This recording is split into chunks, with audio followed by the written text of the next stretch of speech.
Come in, Byron York, Washington Examiner chief political correspondent and a Fox News contributor. Byron, thank you for joining us. You know, it seems like every day we have some sort of threat involving North Korea, but the markets don't really seem to care at this point, do they?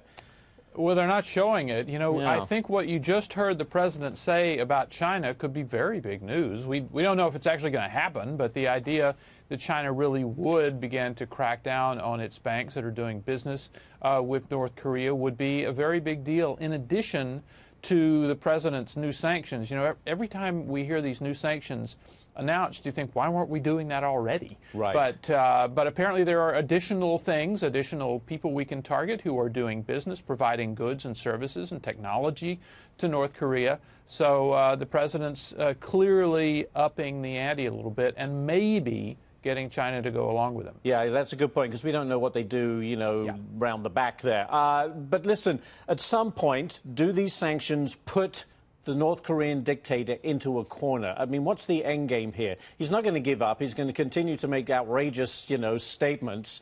I mean, will sanctions alone do the job in bringing them under control, so to speak? Well, they never have. Right. They haven't yet. But there's also been on the flip side of sanctions the arguments that, you know, fundamentally you can't let North Korea starve. So it's unclear. It's totally unclear what Kim Jong-un does. I mean, does he? You know, does Trump calling him Rocket Man drive him into an insane frenzy and he starts a war, or does he like it and make Rocket Man T-shirts? I don't know. He's impossible to predict, but clearly there are additional means that can be taken against Kim Jong-un in the hope that at some point he declares victory and stops.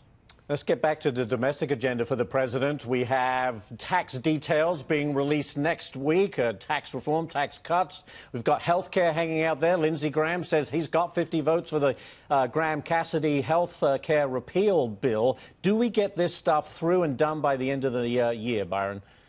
Well, on tax reform, the answer, I think, for a lot of people had been yes. If not tax reform, at least tax cuts. Yep. Something big on taxes. I think the answer had been yes, because after the failure of Obamacare, Republicans really needed to do something. More so than the president, who can point to his own executive actions as accomplishments. Republicans in the House and the Senate who are up for re-election need to be able to show that they have actually done something. So I think the prospects for something on taxes are pretty good. Now, what has happened is this Obamacare third try has kind of sneaked up on us and seems to have a lot of support. But, you know, Obamacare could be the thing that's always one vote short. The first time around in the Senate, it was John McCain. Maybe it'll be somebody else, Rand Paul or somebody else this time. The Republican who saved Obamacare, as Mr. President, as the president says, that person will be known as Byron York. As always, thank you so much for joining us on this Friday, Byron. Thank you.